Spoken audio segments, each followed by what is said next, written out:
a fraud? What did they see in me? What if I disappointed them? Did I just get lucky? What if they did Don't know what you're doing? Neither do I.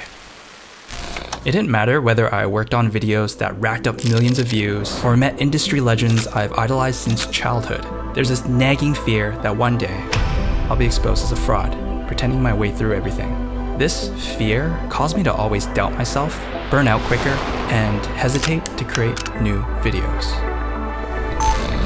But over the last 10 years, I've recognized the factors that caused me to feel this way, and I want to share 5 steps to make imposter syndrome less crippling so that you can be the artist, creator, and person you've always wanted to be. Step 1 is to be mindful of who you compare yourself to. I grew up in a typical Asian household where my father would constantly compare me to others growing up. Why aren't your grades as good as theirs? Why can't you play the piano as good as them? As an adult, this pattern didn't stop. But instead of my parents comparing me to others, I was the one comparing myself to creators I admired. This continued to destroy my self-esteem and made me feel inadequate no matter how hard I tried. Comparing ourselves is natural to help set a benchmark, but it took me way later in my career to realize I was constantly comparing myself to unrealistic expectations. I'm sure you recognize this guy if you are in photography or filmmaking. But before he was a big YouTuber, he was a video producer for a magic company just like me. And because we had the same job, I would constantly compare my videos to his, thinking I wasn't good enough. But the reality was, I was comparing myself fresh out of film school with no video production experience to someone who had years more experience. This goes with other creators I follow on social media who often showcase only their successes. Everyone looks like they're killing it, and it gives this skewed perspective that this is the norm. But what kind of accounts am I following? Oh, Mike Diva, a creator who's been making videos for 20 years. Filmmakers, a page highlighting exceptional filmmakers. No wonder I feel like I suck.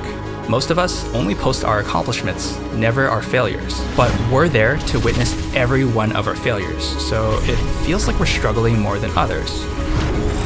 Listening to podcasts like Black with No Cream really broadened my perspective as a video creator. I learned that these creators I admired aren't naturally born geniuses. Most of them have skills that both you and I can develop, but they just might be at a different point in their journey.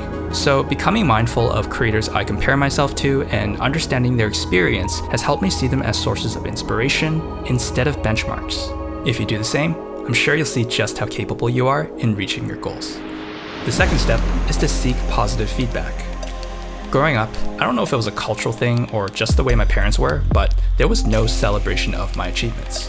No matter what I did, I was always met with more criticism than compliments. Don't get me wrong, I love my parents and I know they were pushing me out of love, but this ate away at my self-confidence. And ultimately, imposter syndrome is a lack of self-confidence.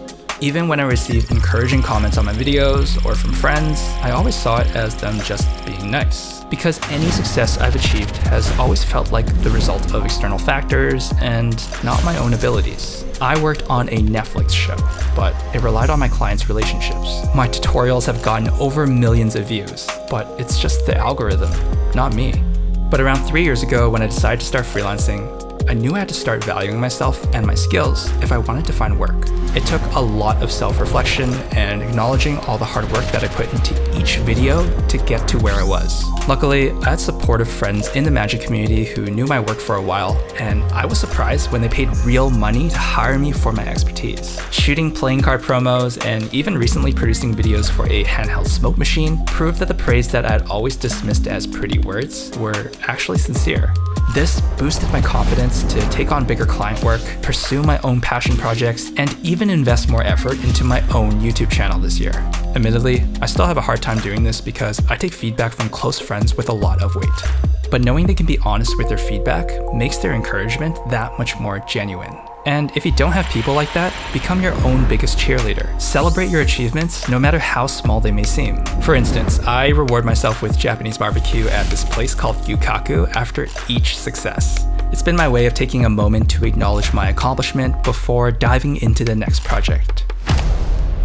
The third step is to set realistic goals. I often set myself overly ambitious goals, most likely because of imposter syndrome. For example, I set myself the goal of reaching 100,000 subscribers by the end of last year. It's no surprise, I didn't reach it when I only uploaded 5 videos in my spare time. I've also worked on videos that were never completed because my focus shifted to something else, or it was a client project with too tight of a deadline. Over time, I noticed it was taking a toll on my self-confidence because I kept missing these high goals and feeling like I was constantly failing.